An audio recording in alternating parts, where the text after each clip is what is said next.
औज़ुबिल्लाहिमिनश्शैतानिर्रजीम बिस्मिल्लाहिर्रहमानिर्रहीम रब्बिश्रह ली सदरी वयस्सिर ली अमरी वाहलुल उक़दतम मिन लिसानी यफ़क़हू क़ौली। अस्सलामु अलैकुम। अभी जो सब्जेक्ट हम पढ़ रहे हैं वो स्पोर्ट्स है और उसके अंदर जो लेक्चर हम पढ़ेंगे वो पैथोफिजियोलॉजी ऑफ लिगामेंट है। हम लिगामेंट की इंजरी वगैरह देखेंगे और ये किस चीज़ से बना होता है, इसकी विस्कोइलास्टिक प्रॉपर्टीज़ वगैरह के बारे में हम जानेंगे कि लिगामेंट क्या है। इसके अलावा डीपीटी 10th की ये कोर्स लाइन के अंदर है, तो चलें मिलकर इसको समझने की कोशिश करते हैं कि क्या लिखा हुआ है लिगामेंट्स के बारे में। क्या लिखा है, ligaments of the skeletal system are the dense connective tissue. ये डेंस कनेक्टिव टिश्यू के बने होते हैं that attach bones across a joint. तो ये हमें पता होना चाहिए, दो बोन्स को आपस में ज्वाइन कर रहे होते हैं, बोन टू बोन अटैचमेंट दे रहे होते हैं। लिगामेंट्स टेंडन तो ये होता है ना कि मसल को बोन के साथ जोड़ा होता है, लेकिन ligament bone to bone attachment दे रहा होता है। जो ligaments play an important role in the neuromuscular system by providing joint stability. तो न्यूरो मस्कुलर सिस्टम के अंदर इसका एक अहम किरदार है। ये जो मस्कुलर सिस्टम है और उसके अंदर ये स्टेबिलिटी प्रोवाइड कर रहा है। जो शोल्डर के ऊपर लिगामेंट्स हैं वो शोल्डर के ऊपर स्टेबिलिटी दे रहे हैं, नी के ऊपर है वो नी के ऊपर दे रहे हैं, एंकल के ऊपर लिगामेंट्स एंकल स्टेबिलिटी दे रहे होते हैं। जॉइंट को आपस में, जॉइंट कैप्सूल को आपस में जोड़ के रखा होता है इन्होंने। और क्या कर रहे होते हैं, और सेंड करते हैं जिस sensory feedback to the central nervous system, और दिमाग की तरफ एक मैसेज भेज रहे होते हैं विद इंफॉर्मेशन अबाउट स्ट्रेस। जब भी किसी का पाँव पाँव मुड़ जाता है, ठीक है, एंकल स्प्रेन जिसको कहते हैं आ जाता है, तो वो स्ट्रेस की इन्फॉर्मेशन सीधा दिमाग तक जाती है कि अब मज़ीद मूवमेंट नहीं होगी, अब लिगामेंट के ऊपर स्ट्रेस आ गई है या लिगामेंट के ऊपर कोई टेंशन आए, थोड़ी सी भी जॉइंट मोशन हो रही होती है, कोई स्ट्रेच आ रहा होता है, कोई पेन आ रही होती है, तो ये सारी लिगामेंट के पास ये एबिलिटी है। इसके पास सेंसरी रिसेप्टर्स हैं, इसके पास मैकेनो रिसेप्टर्स हैं, लिगामेंट्स के पास पेन रिसेप्टर्स भी हैं। लिगामेंट में दर्द होती है तो मैसेज ब्रेन तक जाता है, स्ट्रेच होते हैं तो मैसेज ब्रेन तक जाता है कि वाकई हम कोई लिगामेंट को स्ट्रेच कर रहे हैं।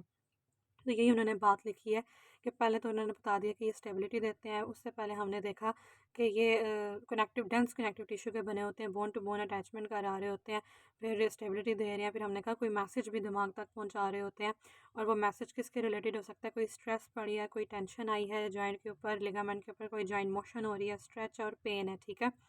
ये चीज़ें हमने देख ली। इसके बाद उन्होंने क्या लिखा हुआ है, एनाटमी के बारे में बता रहे हैं कि अब लिगामेंट बने किस तरह होते हैं। तो fibroblast are the cells that reside in the ligaments producing both the matrix and the collagen fibre. तो ये जो फाइब्रोब्लास्ट है वही मैट्रिक्स भी बना रहे होते हैं और कोलेजन फाइबर भी बना रहे होते हैं।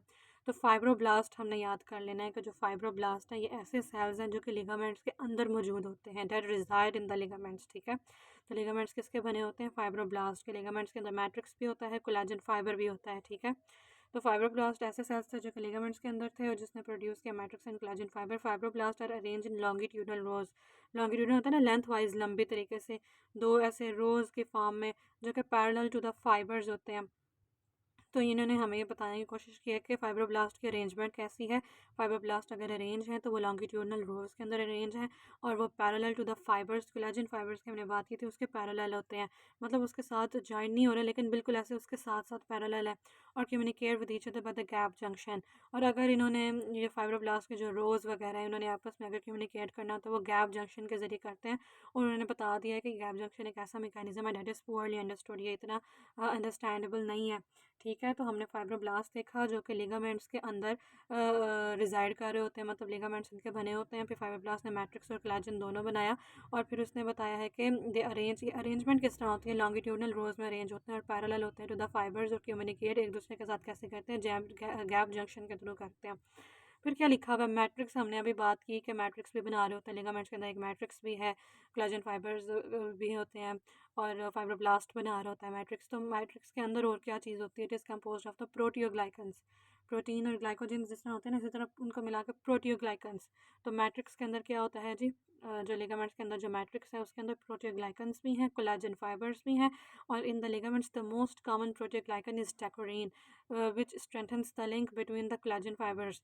तो डेकोरीन एक बहुत ही इंपॉर्टेंट प्रोटियोग्लाइकन है। तो अगर कोई एमसीक्यू आ जाता है कि जी कौन सी प्रोटियोग्लाइकन पाई जाती है लिगामेंट्स के अंदर, तो मैट्रिक्स के अंदर पहले हमने बात की कि मैट्रिक्स किसका बना होता है, मैट्रिक्स बना होता है प्रोटियोग्लाइकन्स का और कोलेजन फाइबर्स का। फिर जो इंपॉर्टेंट प्रोटियोग्लाइकन है वो कौन सी है, वो डेकोरीन है। और डेकोरीन का काम क्या है, strengthens the link between the collagen fibres. जो भी कोलेजन फाइबर के दरमियान लिंक्स जनरेट हो रहे होते हैं ना, उन लिंक को स्ट्रेंथन करने के लिए डेकोरीन एक अहम किरदार अदा करती है, ठीक है। फिर आ जाता है जी, ligaments are made up of primary of the type 1 collagen which normally 1 से 2% इलास्टिक फाइबर। तो लिगामेंट्स किसके बने होते हैं? लिगामेंट्स उसने कहा है कि हमने ऊपर बात की कि कोलेजन होता है, मैट्रिक्स है, कोलेजन है, फाइब्रोब्लास्ट है, ये सब चीज़ें हम बात कर रहे थे। तो लिगामेंट्स टाइप 1 कोलेजन के बने होते हैं, ठीक है। ये टाइप 1 आपने याद कर लेना है कि टाइप 1 कोलेजन फाइबर्स के बने होते हैं विद नॉर्मली 1 से 2, और इनके अंदर जो इलास्टिसिटी होती है वो सिर्फ 1 से 2% इलास्टिसिटी होती है, ठीक है। 1 से 2% इलास्टिक फाइबर इसके अंदर पाए जा रहे होते हैं। फिर ड्यूरिंग लिगामेंट हीलिंग, जब लिगामेंट हील हो रहा होता है, टाइप 3 कोलेजन लेवल इंक्रीज कर जाता है। This is the reason for the weakening of the ligaments at that point. वैसे तो टाइप 1 के बने होते हैं, और अगर टाइप 3 आना शुरू कर जाएगा ज़्यादा, वो उसकी क्वांटिटी अगर ज़्यादा होना शुरू हो जाएगी तो लिगामेंट्स वीक हो जाएंगे, ठीक है। तो टाइप 1 के बने होते हैं, और लेकिन जब हीलिंग टाइम हो रही होती है तो टाइप 3 उसके अंदर उसका लेवल इंक्रीज़ कर जाता है। यही वजह है कि लिगामेंट्स वीक हो जाते हैं। फिर क्या लिखा है कि ligaments such as ligamentum flavum and ligamentum nuchae, ये दो लिगामेंट्स हैं। हाँ जी, ये जो दो लिगामेंट्स हैं, जो लिगामेंटम फ्लेवम है वो हमारी स्पाइन का मसल है, हमारी C2 से S1 तक तकरीबन जा रहा है। हमारी जो ये कमर जिसको हम कह सकते हैं, थोरेसिक वगैरह स्पाइन सारी इसके अंदर आ रही है। तो हम अगर नीचे की तरफ झुक सकते हैं, तो उन्होंने यही बताया कि ये जो दो लिगामेंट्स और लिगामेंटम नकी हमारे ना गर्दन का मसल सॉरी लिगामेंट है, ठीक है। ये ऑक्सीपिटल में जो नकल लाइंस होती हैं उधर से लेकर C7 तक जा रहा होता है। तो मतलब हमारी गर्दन नीचे की तरफ अगर झुक रही है, हम फ्लेक्शन कर पा रहे हैं, तो इन दो लिगामेंट की वजह से कर रहे हैं। They have a different structure with higher content of elastic fibre. बाकी लिगामेंट्स के अंदर हमने ऊपर बात की है कि 1 से 2 इलास्टिसिटी होती है, लेकिन ये दो ऐसे हैं इनके अंदर इलास्टिसिटी ज़रा ज़्यादा होती है, which allows recoil and save muscular energy, ठीक है, जिसकी वजह से हम आगे मूव कर सकते हैं। और उन्होंने बता दिया है कि विच अलाउज रिकॉयल, कि वो दोबारा रिकॉयल हो जाते हैं, वापस अपनी जगह पे आ जाते हैं और मस्कुलर एनर्जी को थोड़ा सा बचा लेते हैं, moving the spine back to anatomical position from flexion. और जो हम फ्लेक्शन से दोबारा अपनी जगह पे आ जाते हैं तो लिगामेंट भी रिकॉयल कर रहा होता है, ठीक है। और हमारी मसल की एनर्जी थोड़ी सी बच जाती है इस लिगामेंट की वजह से, इसके अंदर थोड़ी सी इलास्टिसिटी है। तो यही उसने बता दिया कि रिकॉयल हो जाता है और मस्कुलर एनर्जी बच जाती है जब हम फ्लेक्शन से वापस आ रहे होते हैं। फिर एंथसिस के बारे में क्या लिखा हुआ है? Enthesis is the insertion of a ligament to the nearby bone and has a special arrangement. तो ये इंसर्शन होती है जहाँ पर लिगामेंट जाकर इंसर्ट हो रहा होता है, उस प्लेस को हम क्या कहते हैं? एंथसिस कहते हैं। ज़ाहिर सी बात है, बोन के ऊपर ही जाकर लग रहा है, बोन के जिस हिस्से पर जाकर लगेगा जहाँ पर इंसर्शन हो रही होगी तो वो हम कह देंगे ये एंथसिस है। तो it is the insertion of the ligament to the nearby bone, और इसकी स्पेशल अरेंजमेंट होती है। फिर उसके बाद क्या लिखा हुआ है? अब उन्होंने हमें इसकी ब्लड सप्लाई के बारे में बता दिया है। Blood supply to the ligament deserve a special examination. थोड़ी इसकी स्पेशल एग्जामिनेशन की जाती है। As in most cases it is the limiting factor in healing injured ligaments. इन लिमिटिंग फैक्टर का मतलब यही है कि ब्लड सप्लाई लिमिटिंग होती है, बहुत ही कम होती है। और जब इंजर्ड लिगामेंट्स होते हैं उसके अंदर जब इंजरी हो गई है तब ब्लड सप्लाई की ज़्यादा ज़रूरत होती है ताकि वहाँ पे न्यूट्रिशन आए, लेकिन लिगामेंट के पास तो इतनी होती नहीं है। तो ये एक लिमिटिंग फैक्टर होता है, उसको हील करने में फिर मुश्किल होती है। तो compare with other tissues ligaments are hypovascular. बाकी टिश्यूज़ देख लो, मसल्स देख लो, टेंडन्स देख लो, उनके पास फिर थोड़ी ब्लड सप्लाई ठीक होती है, मसल्स के पास भी ठीक होती है, लेकिन लिगामेंट्स हाइपोवास्कुलर होते हैं, कम उनके पास वेजल्स हैं, and their blood supply is better close to the bones. तो जहाँ पर बोन अटैचमेंट है, जहाँ पर वो जाकर बोन के ऊपर लग रहे हैं, उधर close to the bone attachment, उधर उनकी ब्लड सप्लाई ठीक होती है। जबकि middle section is poorly supplied. तो ये हमें MCQ के लिए याद रखना है कि उसकी ब्लड सप्लाई बोन, जहाँ पे बोन लग रही है उधर बेहतर है, लेकिन दरमियान वाले सेक्शन में उसकी जो ब्लड सप्लाई होती है वो पुअर होती है। The blood supply to the ligaments में अराइव फ्रॉम द 3 प्लेसेस। ये पूछा जा सकता है कि जी ब्लड सप्लाई फिर आती कहाँ से है? AP enlargement AP ligament carries the blood, जो लिगामेंट के ऊपर वाला हिस्सा है, ठीक है।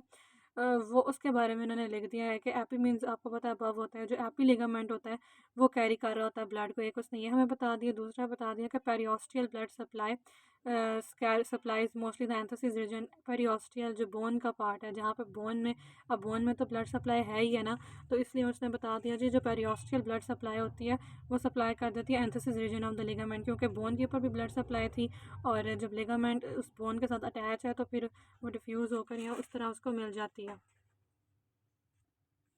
ठीक है, हमने एपी लिगामेंट देख लिया, फिर हमने पेरियोस्टियल ब्लड सप्लाई देख ली कि जो कि एंथसिस रीजन ऑफ द लिगामेंट को सप्लाई करती। तीसरा आ जाता है सराउंडिंग कनेक्टिव टिश्यू। जो सराउंडिंग कनेक्टिव टिश्यू होते हैं जैसे कि फ़ैट है, जॉइंट कैप्सूल है, मसल्स है, ये सब चीज़ें में carry some blood that collaterally supplies the ligament. तो अब लिगामेंट्स के इर्द गिर्द जो चीज़ें हैं अगर उनके पास थोड़ी बहुत ब्लड सप्लाई है, वैसे भी फ़ैट भी ए वास्कुलर ही होती है, लेकिन थोड़ी बहुत हिस्सा जो उसके गिर्द ब्लड सप्लाई का जॉइंट कैप्सूल के पास है या मसल्स के पास है, तो हमने यहाँ पे लिगामेंट देखा, पेरियोस्टल रीजन देखा और सराउंडिंग कनेक्टिव टिश्यूज़ देख लिया कि ये 3 चीज़ें आ जाती हैं, ठीक है। फैट, जॉइंट कैप्सूल देख लिया, मसल्स देख लिया, तो ये सब चीज़ें लिगामेंट्स को सप्लाई कर रही होती हैं। फिर आगे क्या लिखा है उन्होंने कि following injury the vascularity increase about 40 weeks.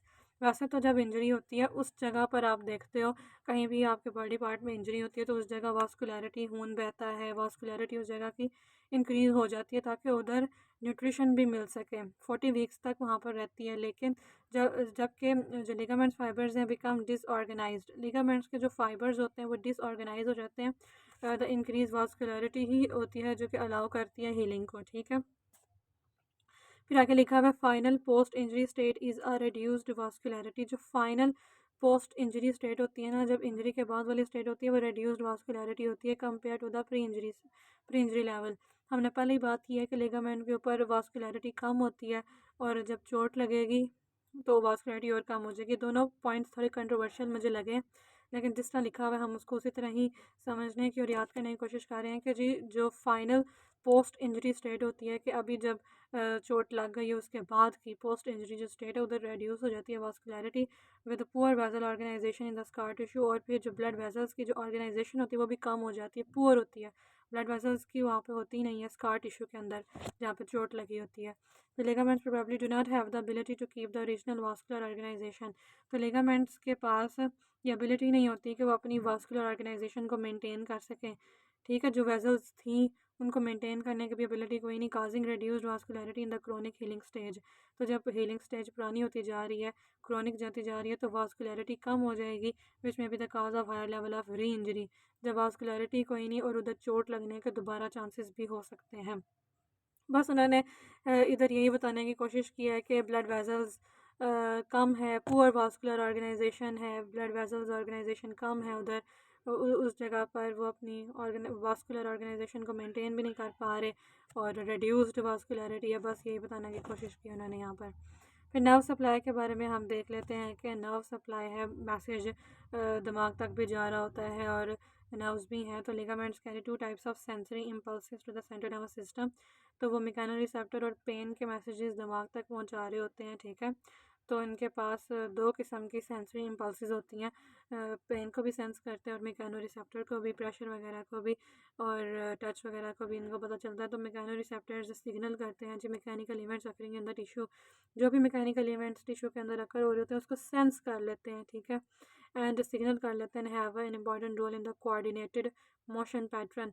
तो जो मैकेनो रिसेप्टर्स का ना जो कोऑर्डिनेशन मोशन हो रही होती है वो बिल्कुल कोऑर्डिनेटेड फॉर्म में, हम फॉर एग्जांपल एंकल की बात कर लें, हम प्लांटर फ्लेक्शन कर रहे हैं, हम डॉर्सी फ्लेक्शन कर रहे हैं, तो एक कोऑर्डिनेटेड मोशन पैटर्न जनरेट होता है उनके पास, ठीक है। लिगामेंट्स के पास मैकेनो रिसेप्टर्स हैं और जो कि क्या कर रहे होते हैं, मैकेनिकल इवेंट्स को सिग्नल करते हैं। और कोऑर्डिनेटेड मोशन पैटर्न की बात कर दी उन्होंने। Ruffini receptors are the most common mechanoreceptors in the ligaments and the joint capsule. फिर रफिनी उन्होंने मिसाल बता दी है कि ये लिगामेंट्स के अंदर बहुत कॉमन होते हैं, ये मैकेनो रिसेप्टर की ही टाइप है और ये बहुत कॉमन होते हैं, जबकि जो दूसरे हैं वो पसीनियन होते हैं। तो रफिनी की उन्होंने हमें बता दी बात। फिर उसके बाद क्या आ जाता है, all of these receptors aligning the central nervous system to assess the amount of the stress joints undergo and execute the patterns of muscle contraction. अच्छा, all of the receptors allow the, जितने भी receptors हैं जो receive कर रहे होते हैं message को, वो अलाउ करते हैं सेंट्रल नर्वस सिस्टम को to assess the amount of the stress joint undergo. सारे मैसेज दिमाग तक जा रहा होता है, लिगामेंट्स असेस करते हैं, मैसेज दिमाग तक जाता है और दिमाग को पता लगता है कि कहीं कहाँ पर ज़्यादा स्ट्रेस पड़ रही है। फिर वो एग्जीक्यूट करते हैं जी पैटर्न ऑफ मसल कंट्रैक्शन, फिर मसल कंट्रैक्शन वो करा देते हैं to help protect the joints over stretching, ताकि ओवर स्ट्रेचिंग ना हो जाए वहाँ पर मसल्स, जिसमें कहते हैं ना मसल्स पैज पड़ जाना, वो मसल्स कंट्रैक्टेड फॉर्म में चले जाते हैं ताकि बार बार यूज़ मत करो और ये ना हो ओवर स्ट्रेचिंग हो जाए। तो मसल कंट्रैक्शन भी फिर वो एग्जीक्यूट कराते हैं, दिमाग मैसेज तक गया, सॉरी ब्रेन तक मैसेज गया और फिर उसने क्या किया कि एग्जीक्यूट कर दिया कुछ पैटर्न्स को। फिर उसके बाद अभी हमारी मस्जिद में भी अजान होगी, हम वो भी सुन लेंगे इंशाल्लाह। फिर in any case following an injury it is probably, एक मिनट के लिए पॉज लेते हैं। हाँ जी, in any case following an injury it is probably both the central and the peripheral nervous system that are damaged. तो उसने कहा है कि इंजरी होती है तो उसके साथ साथ जो सेंट्रल नर्वस सिस्टम है और जो पेरिफेरल नर्वस सिस्टम है मतलब ब्रेन में उस लेवल पर उसको जाकर पता चलता है कि इधर डैमेज आया है, ठीक है। वहाँ पर वो जो उधर नोट हो जाती है बात, so supply corrupted sensory input to the central nervous system. तो यही होता है कि फिर करप्टेड सेंसरी इन्फॉर्मेशन करप्टेड सी जो सेंसरी इन्फॉर्मेशन होती है वो सेंट्रल नर्वस सिस्टम पे जाती है, खराब इन्फॉर्मेशन जाएगी ब्रेन तक, intern corrupt the muscular contraction pattern, जिसकी वजह से फिर सेंट्रल नर्वस सिस्टम भी फिर जो एग्जीक्यूट कराएगा फंक्शन वो भी करप्टेड ही होगा। जो सेंट्रल नर्वस सिस्टम ने मसल कंट्रैक्शन करानी है, आपको पता है कोई भी रिफ्लेक्स आता है हम सेंस करते हैं और फिर ब्रेन या फिर जो हमारे स्पाइनल कॉर्ड वगैरह ही है वो फिर मैसेज आपको पता भेज रही होती है कि अब आपने मसल को कंट्रैक्शन करानी है। तो करप्टेड मसल कंट्रैक्शन आएगी क्योंकि मैसेज ही करप्टेड था और फिर जो एक्शन एग्जीक्यूट होना है वो भी करप्टेड ही होगा। ये कुछ उन्होंने यहाँ पे कहने की कोशिश किया। फिर लिखा है one others hypothesis is that some cases of back pain. कुछ हाइपोथेसिस बनाया कि कुछ केसेस ऑफ बैक पेन में क्या होता है कि फॉर एग्जांपल में originate from chronic ligamentous tension which sends a corrupt sensory message to the spinal muscles. हुआ क्या है कि क्रोनिक लिगामेंटस टेंशन है बहुत अरसे से पुरानी हो गई है कि लिगामेंट टेंशन में थे, मतलब लिगामेंट अकड़े हुए हैं, टेंस्ड फॉर्म में, which sense a corrupt sensory message to the spinal muscles. उसने जी स्पाइनल मसल्स तक रॉन्ग मैसेज भेज दिया, करप्टेड मैसेज भेज दिया मसल्स तक कि वो कंट्रैक्ट करते हैं कंटिन्यूसली। लिगामेंट टेंशन में था, अब उसने मसल्स को भी मैसेज भेजा है कि वो भी कंट्रैक्टेड फॉर्म में रहे। तो causes the muscle to be in chronic tension and fatigue. तो फिर जो मसल्स होंगे वो क्रोनिक टेंशन में रहेंगे और उधर उनको क्या हो जाएगी, फटीग हो जाएगी। फिर आगे आ जाता है जी physiology. Ligaments have similar mechanical properties to other connective tissues. जो लिगामेंट्स होते हैं उनके पास भी कुछ मैकेनिकल प्रॉपर्टीज़ होती हैं, जिस तरह बाकी टिश्यूज़ के पास कुछ मैकेनिकल प्रॉपर्टीज़ हैं, इस तरह लिगामेंट्स के पास भी हैं। और इसके अंदर विस्को इलास्टिसिटी आ जाती है और स्ट्रेस स्ट्रेन आ जाती है। विस्को इलास्टिसिटी थोड़ा इलास्टिसिटी होती है, थोड़ा रिकॉयल कर जाते हैं। तो द स्ट्रेस स्ट्रेन ग्राफ तो उन्होंने यहाँ पर हमें शो किया हुआ है कि कितनी डिफॉर्मेशन हो रही है कितनी नहीं, ये नहीं हमने करना। फिर आगे हम देखते हैं the three visco elasticity tissue behaviours, हम इनको ज़रूर देख लेते हैं। स्ट्रेस स्ट्रेन को नहीं हमने देखा, हमने विस्को इलास्टिसिटी बिहेवियर्स देख लेते हैं। मैकेनिकल बिहेवियर्स में क्रीप आ जाती है, देखें उन्होंने हमें शो किया है कि क्रीप किस तरह से आ रही है। ये टाइम डिपेंडेंट होती है, इसकी डेफिनेशन भी यही है कि time dependent elongation of the ligament when subject to constant stress. देखें कांस्टेंट लोड आ रहा है, लोड एक स्ट्रेस ही है, आप कांस्टेंट लोड डाली जा रहे हो तो फिर time dependent elongation of the ligament थोड़ा सा इलांगेट हो जाएगा। हम उसको खींच रहे थे, मिसाल के तौर पर उस पर खींची लगी जा रही थी, उस पर आप किसी भी प्लांटर फ्लैक्शन आपने यहाँ बहुत ज़्यादा कर लिया तो उस तरह इस फॉर्म में आप गिरो या आपको चोट लगी या जो भी कि लिगामेंट स्ट्रेच हो गया और टाइम डिपेंडेंट इलांगेशन हो गई लिगामेंट की, तो लिगामेंट इलांगेट हो जाएगा और वो भी कांस्टेंट स्ट्रेस के नतीजे में, तो ये क्रीप होती है। देखें टाइम है, ये डिफॉर्मेशन आ गई है, क्रीप आ गई है, मतलब थोड़ा सा वो इलांगेट कर गया और लेकिन जो लोड था वो कांस्टेंट था, तो ये क्रीप हमने देख लिया। फिर स्ट्रेस रिलैक्सेशन, जो नाम शो कर रहा है कि रिलैक्सेशन मीन्स कम होना, स्ट्रेस का कम होना शो कर रहा है। तो इसकी डेफिनेशन यही है कि time dependent decrease in the stress, stress के अंदर कमी आ रही है। अगर आप डायग्राम के अंदर भी देखें, आप ग्राफ के अंदर भी देखें तो स्ट्रेस देखें कम हो रही है, तो ये time dependent decrease in stress अंदर कांस्टेंट स्ट्रेन, स्ट्रेन पड़ती जा रही है कांस्टेंट। स्ट्रेन एक डिफॉर्मेशन ही है ना, स्ट्रेन की वजह से डिफॉर्मिटी आती है, तो कांस्टेंट स्ट्रेन है, कांस्टेंट डिफॉर्मेशन के नतीजे में स्ट्रेस का कम हो जाना, ये स्ट्रेस रिलैक्सेशन है। ये भी एक लिगामेंट की कैरेक्टरिस्टिक है, लिगामेंट की एक प्रॉपर्टी है कि टाइम डिपेंडेंट डिक्रीज़ हो जाता है जी इन द स्ट्रेस। ये हमें खुद रटा और खुद याद करनी पड़ेगी। उसके अंदर हमने इलांगेशन ऑफ द लिगामेंट देखी थी, अंडर कांस्टेंट लोड, अंदर कांस्टेंट स्ट्रेस, उसमें स्ट्रेस कांस्टेंट थी, क्रीप के अंदर स्ट्रेस कांस्टेंट थी, लोड कांस्टेंट था। लेकिन स्ट्रेस रिलैक्सेशन के अंदर स्ट्रेस तो खुद कम हो रही है, तो कांस्टेंट क्या चीज़ होगी, स्ट्रेन। स्ट्रेस तो चेंज हो रही है, स्ट्रेस तो कम हो रही है, लेकिन क्या चीज़ कांस्टेंट है, डिफॉर्मेशन कांस्टेंट है। फिर आगे आ जाती है, ये आपने देख भी लिया होगा कि ऊपर कांस्टेंट डिफॉर्मेशन है। फिर नेक्स्ट हमारे पास हिस्टेरेसिस हो जाती है। हिस्टेरेसिस के बारे में यही होता है कि हमने जब इसको इलास्टिक मटेरियल को लोड किया जाता है और फिर अनलोड किया जाता है, तो unloading curve is different from the loading curve. ये डेफिनेशन है बस इसकी कि लोडिंग कर्व डिफरेंट होगी फ्रॉम अनलोडिंग कर्व। ये देखें उन्होंने किस तरह करके हमें बताया हुआ है कि एक पॉइंट ऐसे जा रहा है, फिर दूसरा पॉइंट आ रहा है, फिर तीसरा पॉइंट आ रहा है, फिर चौथा पॉइंट आ रहा है। ऊपर जाने वाले डिफरेंट हैं और नीचे आ रहे हैं जब, तो वो चीज़ डिफरेंट है। तो वो उसने हमें बता दिया कि लोडिंग कर्व डिफरेंट है फ्रॉम दी अनलोडिंग कर्व। तो इस प्रॉपर्टी को हम हिस्टेरेसिस कहते हैं कि जब इसको इलास्टिक को लोड किया जाए या अनलोड किया जाए तो दोनों कर्व्स डिफरेंट आती हैं। तो ये हमने 3 चीज़ें देख ली हैं। शायद ये बनाने को आ जाए, शायद ना आए, लेकिन हमें पता होना चाहिए कि क्रीप के अंदर हमने क्या देखा था। इलांगेशन ऑफ लिगामेंट देखी थी एंड कांस्टेंट लोड या स्ट्रेस के नतीजे में तो इलांगेशन हो गई थी। और इसकी एबिलिटी भी होती है रिकॉयल करने की, जो क्लास में हमें बताया गया था सर ने कि ये रिकॉयल करने की एबिलिटी होती है इसके अंदर वापस अपनी जगह पे आने की। फिर स्ट्रेस रिलैक्सेशन में स्ट्रेस कम हो रही थी, ऐसे ऊपर गई है, पहले फुल ऊपर गई है लेकिन फिर बाद में कम हो गई अंडर कांस्टेंट स्ट्रेन। और फिर ये लोडिंग और अनलोडिंग डिफरेंट होती है। फिर आ जाती है हमारे पास पैथोफिजियोलॉजी। इसके अलावा उन्होंने पैथोफिजियोलॉजिकल चेंजेस के बारे में बताया है कि जो पैथोफिजियोलॉजिकल चेंजेस होती हैं लिगामेंट्स के अंदर अक्र होती है the structure and functional failure. जब लिगामेंट के स्ट्रक्चर के अंदर तब्दीली आ जाती है, लिगामेंट का स्ट्रक्चर ख़राब हो जाता है या लिगामेंट का फंक्शन ख़राब हो जाता है, जो वो स्टेबिलिटी प्रोवाइड कर रहा था वो नहीं कर पा रहा, यही फंक्शन है उसका, ठीक है। तो स्ट्रक्चरल या फंक्शनल फेलियर आ जाता है तो तब हमने उसको कहा कि पैथोलॉजी हो गई। 3 डिग्रीज आ जाती है लिगामेंट स्ट्रेन की। कि फर्स्ट डिग्री होती है, हम कहते हैं कि हल्की सी चोट लगी, हल्की सी मोच आई है तो वो माइल्ड है। फिर जो सेकंड डिग्री होती है उसको हम मॉडरेट कहते हैं। और जब कंप्लीट टीयर आ जाता है उसको हम थर्ड डिग्री कहते हैं कि मतलब पूरा वो डिटैच हो गया, पूरा उतर गया, उखड़ गया, तो वो थर्ड डिग्री में आता है कंप्लीट टीयर। अगर सेकंड डिग्री में मॉडरेट होती है और फर्स्ट में माइल्ड होती है। फिर क्या लिखा हुआ है जी, following a strain ligaments do not heal by producing an identical tissue instead of scar tissue is formed. तो फिर जब लिगामेंट की हीलिंग होती है ना, तो एज इट इज़ जैसे स्किन के ऊपर चोट लगी तो पहले स्कार टिश्यू बनता है, कभी कभी स्किन वैसी की वैसी वापस आ भी जाती है, ठीक है। बर्न हुआ तो वो कुछ अर्सा लगा और ठीक भी हो जाती है। लेकिन लिगामेंट के अंदर भी उसने ये लिखा हुआ है कि वो एग्जैक्ट वही टिश्यू नहीं बनता बल्कि एक स्कार टिश्यू बन जाता है। फिर स्कार टिश्यू के बारे में लिखा हुआ है the scar tissue presents with uneven matrix. जो स्कार टिश्यू होता है उसका मैट्रिक्स भी अनइवन होगा क्योंकि वो ओरिजिनल जैसा नहीं, अनइवन मैट्रिक्स है, smaller in diameter collagen fibres, ठीक है। और उसके जो कोलेजन फाइबर्स वगैरह हैं, चलो उसका भी डायमीटर कम है। Weak collagen cross linking unlimited creep. तो वीक और कोलेजन क्रॉस लिंकिंग आ जाती है।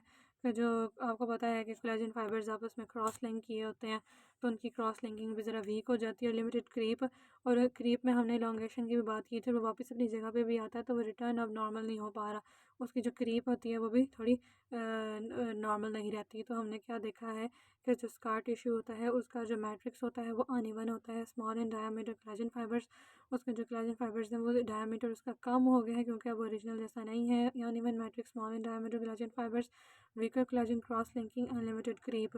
ये सब चीज़ें आपको पता होनी चाहिए। जो 4 चीज़ें उन्होंने बता दी हैं कि क्रीप लिमिटेड है, वीक हो गया फाइबर्स, और क्रॉस लिंकिंग और अनइवन मैट्रिक्स, ये स्कार टिश्यू में होता है। फिर blood circulation is also affected with long term reduction in the blood circulation to the scar tissue. Blood circulation भी उसने कहा है कि अफेक्टेड होती है और रिडक्शन आ जाता है जी, reduction in the blood circulation. तो जो स्कार टिश्यू है उसके पास भी ब्लड ठीक से नहीं जा रहा होता, therefore recurrence of the ankle sprain in athletes is about 70। अभी वो ठीक नहीं हुआ तो दोबारा उसकी रीअकरेंस हो सकती है, एंकल स्प्रेन, दोबारा एंकल मुड़ा या क्या, तो इंजरी दोबारा होने का खतरा होता है। और वो कितना उसने हमें बता दिया, 37% री इंजरी होने का खतरा होता है, रीअकरेंस होने का खतरा होता है, 73% रीअकरेंस का खतरा होता है।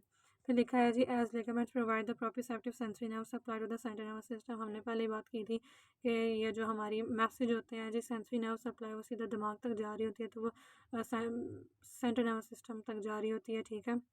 तो फिर था सैनी लिगामेंट इंजरी में cause further problems in the neuromuscular system. तो कोई मज़ीद अगर इंजरी होगी तो फिर वो न्यूरोमस्कुलर सिस्टम के अंदर प्रॉब्लम्स काज कर सकती है, यानी इंजरी में cause further problems in the neuromuscular system. फिर treatment and the healing process हो जाता है। हीलिंग प्रोसेस में क्या उसने बताया जी, following a strain injury the gap within the ligaments will with blood to start the inflammation phase. होता क्या है कि अभी अभी इंजरी आई है लिगामेंट में, तो जो लिगामेंट्स के दरमियान जो गैप बना है, जो लिगामेंट के दरमियान, वो उसके अंदर ब्लड आ जाता है। आपको पता है ब्लड वगैरह से उधर फिर इन्फ्लेमेशन वगैरह स्टार्ट हो जाती है और जो फाइब्रोब्लास्ट होते हैं वो प्रोलिफरेट करना शुरू कर देते हैं। Ligaments revascularise and the gap becomes filled with the scar tissue.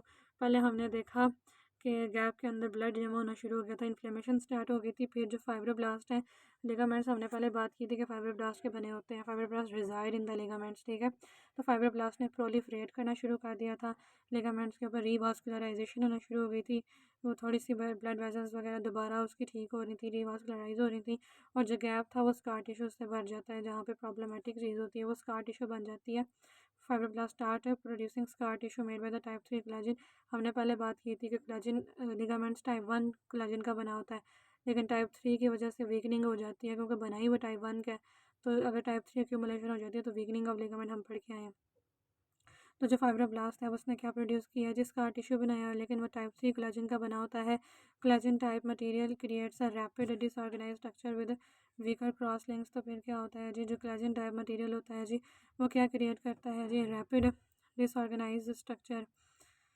अच्छा जी, जो कोलेजन टाइप मटेरियल है उसने क्या जनरेट करना शुरू कर दिया है जी, एक रैपिड सा डिसऑर्गेनाइज सा स्ट्रक्चर बनाना शुरू कर दिया है विद वीकर क्रॉस लिंक्स। उसके जो क्रॉस लिंक्स हैं वो भी वीक हैं, to fill the gap between the ligaments edges quickly.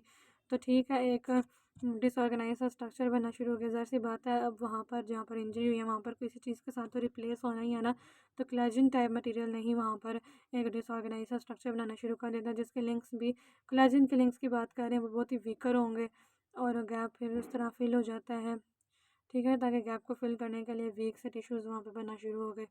फिर इट टेक्स मंथ्स और even years as the matrix and the collagen fibres are rearranged to have stronger bonds.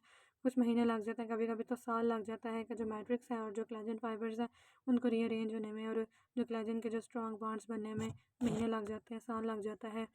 फिर आ जाता है जी parameters of the healing process.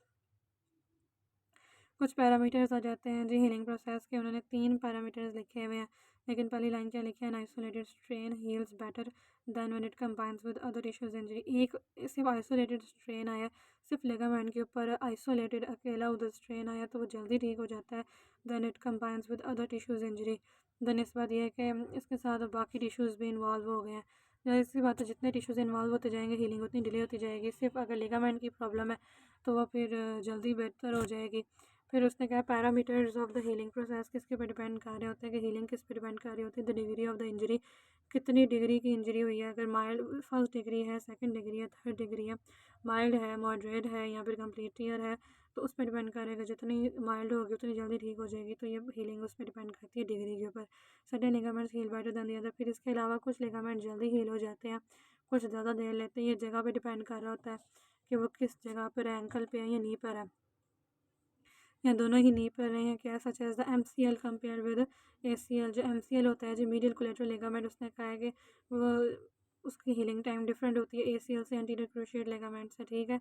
तो ये हमें पता होना चाहिए। फिर failure of the repair process हो जाता है, can appear months post injury.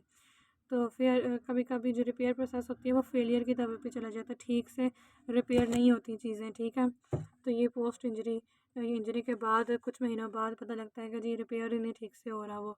तो failure of repair process can appear months before, या सॉरी पोस्ट इंजरी, इंजरी के बाद फेलियर ऑफ रिपेयर प्रोसेस हो सकता है।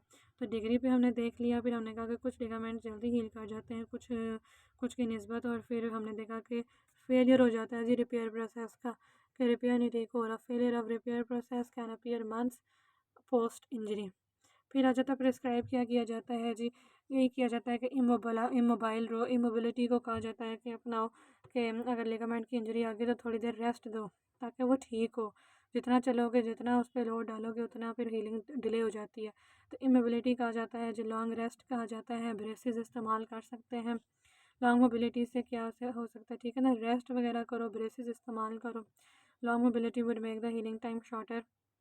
जितनी लॉन्ग देर तक आप इमोबाइल रहोगे तो हीलिंग ज़रा जल्दी हो जाएगी, मोर कंप्लीट हो जाएगी। Ligaments will appear stronger, ligament strong हो जाएंगे। तो ये इमोबिलिटी का फ़ायदा बताया है कि हीलिंग टाइम शायद थोड़ा टाइम लगेगा, फिर हील होने में कंप्लीट हील हो जाएगा और वो स्ट्रॉन्ग भी हो जाएगा। फॉर द ग्रेड 1 एंड 2, अगर हल्की सी इंजरी है या ग्रेड 1 की है इंजरी है या ग्रेड 2 की, उसके लिए देख सकते हैं जी non operative active treatment approach is the common. Okay, तो ग्रेड अभी 1 2 है तो उसके लिए तो ऑपरेशन करने की भी ज़रूरत नहीं है। Non operative active treatment approach क्या होती है जी, मोस्ट कॉमन होती है जी। और फिर अभी ग्रेड 1 2 की है तो उसमें रेस्ट प्रोटोकॉल, रेस्ट कह रही हूँ, राइस प्रोटोकॉल आ जाता है। रेस्ट जिसमें आ जाती है आइस कंप्रेशन और एलिवेशन आ जाती है राइस। तो इसमें रेस्ट आपको करना पड़ता है, थोड़ा सा आइस कंप्रेशन और एलिवेशन करनी पड़ती है। फिर साथ साथ आइसोमेट्रिक्स कराई जाती हैं, लिगामेंट्स इंजरी में भी आइसोमेट्रिक्स कराई जाती हैं और आइसोटोनिक एक्सरसाइजेज आ जाती हैं, जिन प्रोप्रियोसेप्टिव ट्रेनिंग आ जाती हैं जी, आइसोमेट्रिक्स आ जाती हैं जी। Isometrics, isotonic exercises and proprioceptive training. जी, आइसोमेट्रिक में यही होता है कि उसकी लेंथ सेम रहती है, मतलब एक ही जगह पर रेजिस्टेंस देकर कंट्रैक्शन वगैरह कराना। आइसोटोनिक में टोन सेम रहती है, लेंथ नहीं सेम रहती। इसके अलावा प्रोप्रियोसेप्टिव ट्रेनिंग, ये लोअर लिम्ब की प्रोप्रियोसेप्टिव, एक लेग पे खड़े होना या बैलेंस वाली होती है, ये प्रोप्रियोसेप्टिव ट्रेनिंग कुछ इस टाइप की एक्सरसाइजेस कराई जाती हैं। फिर आ जाता है जी proprioceptive training concentrates mostly on the lower limb. उन्होंने यही बता दिया कि जो प्रोप्रियोसेप्टिव ट्रेनिंग होती है वो ज़्यादा लोअर लिम्ब पे ही होती है, कंसंट्रेट करती है। Idea behind it is to maintain the proprioceptive neural function by continuously using the joint in a challenged position. उसका यही मतलब होता है कि हमने मेंटेन करना होता है जी जो प्रोप्रियोसेप्टिव का न्यूरल फंक्शन है उसको by continuously using the joint. और हम क्या कर रहे होते हैं जो यूज़ कर रहे होते हैं जॉइंट को इन अ चैलेंज्ड पोजीशन, हम चैलेंज पोजीशन में उसको यूज़ कर रहे हैं, तो हमने न्यूरल फंक्शन को भी साथ साथ मेंटेन रखना होता है। फिर आगे क्या लिखा हुआ, it has been found that even the use of unsupervised home proprioceptive exercise reduce the rate of reoccurrence in athletes. तो यही है कि आप अनसुपरवाइज्ड कोई आप सुपरविजन नहीं भी कर रहा, घर में ही आप प्रोप्रियोसेप्टिव एक्सरसाइजेस करोगे तो आपकी रीअकरेंस ज़रा कम हो जाएगी, दोबारा चोट का, दोबारा इंजरी के चांसेस। तो ये सब चीज़ें उन्होंने हमें बताई थी कि ऑपरेशन की इसमें ज़रूरत नहीं होती। ग्रेड 1-2 में active treatment approach, non operative हमें एक्टिव ट्रीटमेंट अप्रोच की ज़रूरत होती है, फिर रेस्ट प्रोटोकॉल की ज़रूरत होती है, और रेस्ट नहीं राइस प्रोटोकॉल की ज़रूरत होती है हमें, रेस्ट, आइस कंप्रेशन, एलिवेशन, ठीक, isometric, tonic and proprioceptive training. और फिर उसने कहा थी प्रोप्रियोसेप्टिव ट्रेनिंग का मतलब क्यों होता है, क्यों हम मेंटेन कर रहे होते हैं, ताकि ब्रेन तक मैसेज जाता रहे, न्यूरल फंक्शन होता रहे, और ताकि हम जॉइंट को कुछ चैलेंज पोजीशन के अंदर यूज़ कर रहे होते हैं, ब्रेन भी इसके अंदर इन्वॉल्व हो जाता है। और फिर सुपरवाइज़ अगर हम घर में बैठ के भी करेंगे तो रीअकरेंस को हम रोक सकते हैं। थोड़ा सा लेक्चर रह गया, इसको हम देख लेते हैं। एग्जांपल्स ऑफ लिगामेंट इंजरीज आ जाती हैं, तो लेटरल एंकल स्प्रेन, ये जो लेटरल साइड पर एंकल स्प्रेन हो जाता है, ये जो ये क्या हम कहते हैं, पाँव टल जाना या फिर मोच आ जाना, ठीक है। तो इन्वर्जन की पोजीशन में पाँव चला जाता है, जब इन्वर्जन होती है तो लेटरल एंकल स्प्रेन आ जाता है जी। The ankle joint is one of the most common sites of ligament injury. तो एंकल अक्सर लोगों का चलते चलते पाँव मुड़ जाता है, हील पहनी हो या कुछ गलत एबनॉर्मल रोड हो या क्या हो, अल्लाह बचा के ही रखे आमीन। तो उसने यही हमें बता दिया है कि lateral ankle sprain is one of the ankle joint पे जो होता है वो most common sites of ligament injury होती है, with high recurrence rate compare, और इसकी रिकरेंस का भी ज़्यादा खतरा होता है। Ankle sprain are the most common acute sport injury with recurrence of 59%। तो इसकी रिकरेंस 59% होती है, ठीक है। ऊपर हम कुछ और भी पढ़ कर आए थे, ये 73 रिकरेंस एथलीट्स के अंदर उन्होंने हमें 73% का बताया था कि रिकरेंस 73% होती है।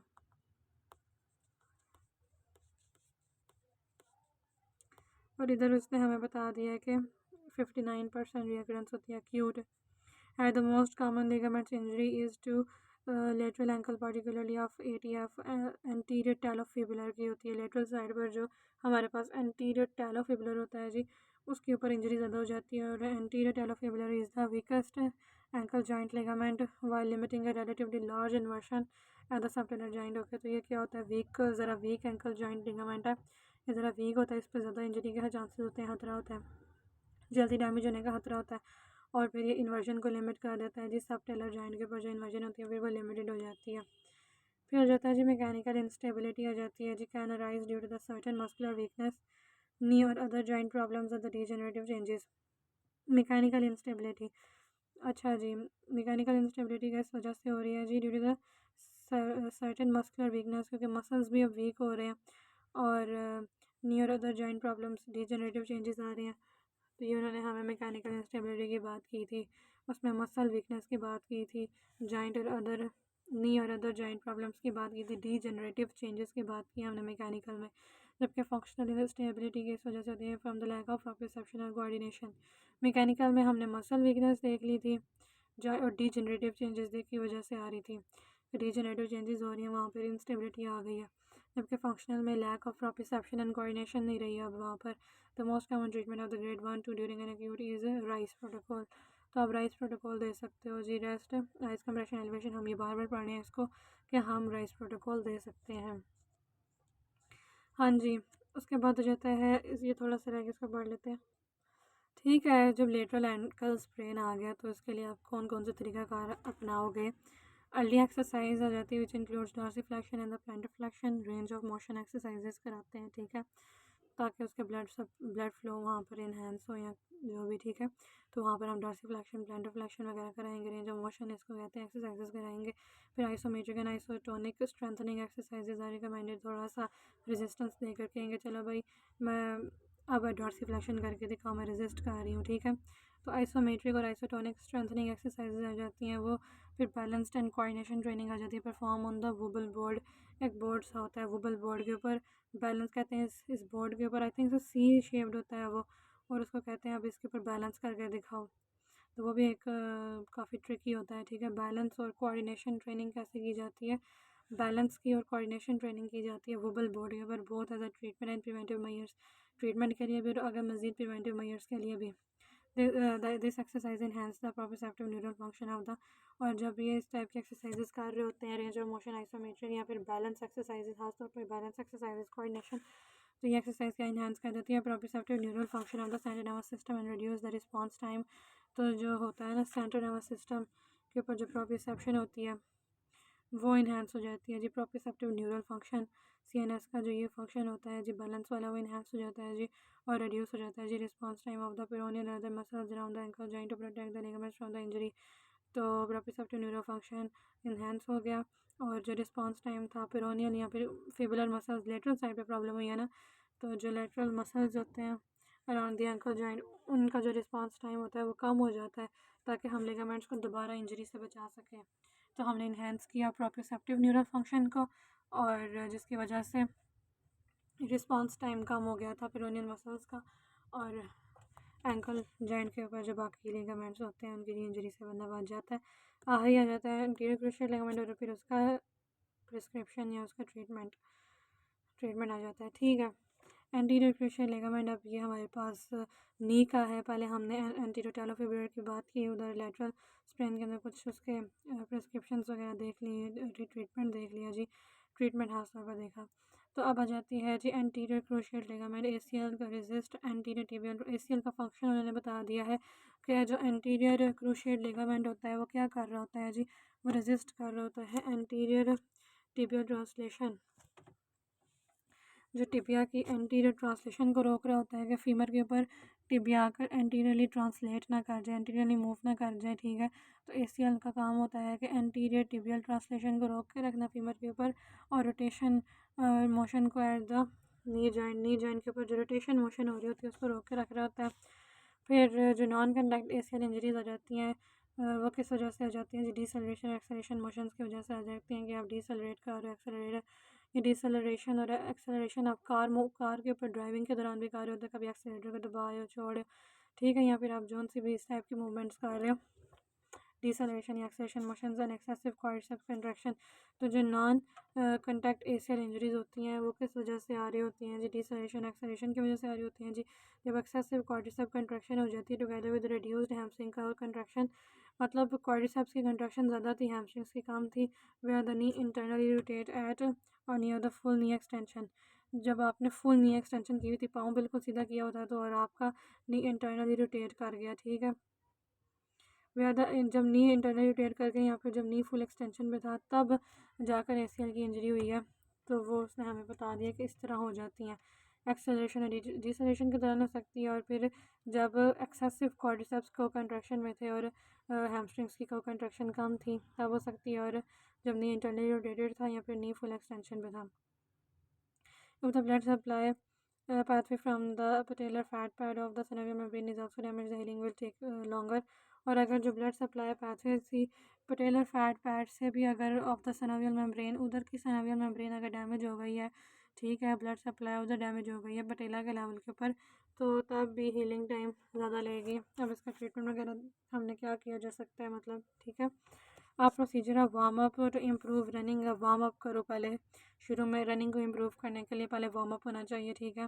तो आप procedure of warm up to improve running, आप वार्म अप करो ताकि रनिंग इम्प्रूव हो सके। चेंजिंग रनिंग डायरेक्शन क्विकली, फ़ौरन से रनिंग डायरेक्शन चेंज कर लो। Running from the jumping technique, कि अब आप जंप करने लगे, उसकी लैंडिंग पे डिपेंड कर रहा है कि किस तरह आप जंप कर रहे हो। Balance and strength is found to significantly reduce the knee injury rate. अगर आप पहले वार्म अप किया होगा, ठीक है, रनिंग से पहले warm up to improve running, और रनिंग डायरेक्शन आपने चेंज कर लिया, आपने ध्यान से लैंडिंग की है from the jumping technique. Balance and strength is found to significantly reduce, और अगर आपके पास बैलेंस है, स्ट्रेंथ है, तो रिड्यूस कर देते हैं नी इंजरी रेट को। अगर for a complete ACL rupture, अगर किसी का ACL कम्प्लीटली रप्चर हो गया है तो ligament reconstruction is one of the treatment option. जब किसी का बिल्कुल टूट जाता है, या तो स्क्रूज़ लगाए जाते हैं, स्क्रू के ज़रिए दोनों को जोड़ दिया जाता है, या फिर रिकन्स्ट्रक्शन की जाती है। तो new ligament is taken from the hamstring और द क्वाड्रिसेप टेंडन। तो हैमस्ट्रिंग के टेंडन से या क्वाड्रिसेप के टेंडन से लिया जाता है और इसको कंस्ट्रक्ट कर लिया जाता है फ्रॉम द सिंगल और डबल बंडल, ठीक है। तो फ्रॉम अ सिंगल डबल, या सिंगल बंडल से या डबल बंडल से लेकर उसको लगा दिया जाता है। तो ये हमारा लेक्चर था। आई होप सो कुछ चीज़ें हमें समझ आ गई, कुछ कवर हो गया होगा हमारा इसके अंदर, और मुझे अपनी प्यारी दुआओं में याद रखें। जज़ाकल्लाह, अल्लाह हाफिज़। हमने लिगामेंट्स की रिलेटेड पैथोफिजियोलॉजी और इसकी विस्कोइलास्टिक प्रॉपर्टीज़ वगैरह ये सब चीज़ें डिस्कस की हैं, ठीक है। थैंक यू, अल्लाह हाफिज़।